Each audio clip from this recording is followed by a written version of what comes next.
ফজলুল কাদের চৌধুরী সুযোগ্য সন্তান, বাংলাদেশ জাতীয়তাবাদী দল কেন্দ্রীয় কমিটির অন্যতম ভাইস চেয়ারম্যান এবং উত্তর জেলা বিএনপির সাবেক সভাপতি নওজোয়ান রাঙ্গুনিয়া থেকে নির্বাচিত সাবেক সাংসদ জননেতা লাল গিয়াসউদ্দিন কাদের চৌধুরী। আমরা যার যার রাজনীতি আমরা করব।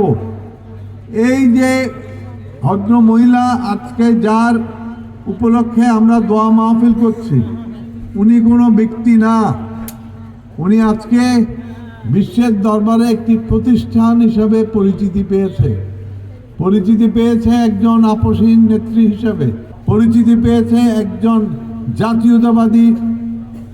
জাতীয়তাবাদী প্রতীক হিসাবে। ওনার পরিচয় আজকে এই দেশের সীমান্তের মধ্যে আবদ্ধ নয়, ছড়িয়ে গেছে বিশ্বের দরবারে। ওনার জন্য আমি অনুরোধ জানাবো, আপনারা সকলেই দোয়া করবেন যেন ওনাকে আল্লাহ রাব্বুল আলামিন জান্নাতুল ফেরদাউসে পৌঁছায়। ইতিহাস রচনা করেছে বিশ্বে, বিদায় সম্বর্ধনার ইতিহাস নজিরবিহীন এবং একটি নতুন অধ্যায় সৃষ্টি করে গেছে।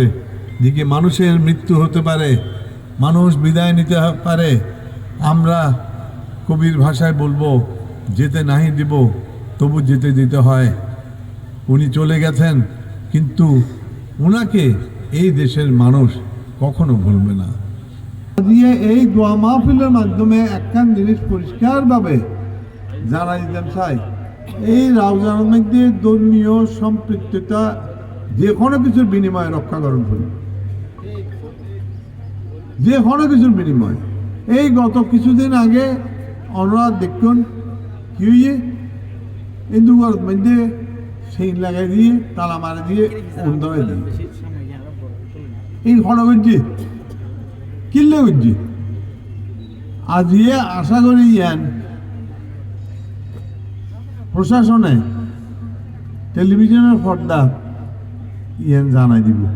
হনগঞ্জি গজ্জেতে মূলত আরা দ্বারা বিএনপি করি আমাদেরকে কলঙ্কিত করার জন্য, দিকে এইসব অপকর্মের সঙ্গে আমরা জড়িত।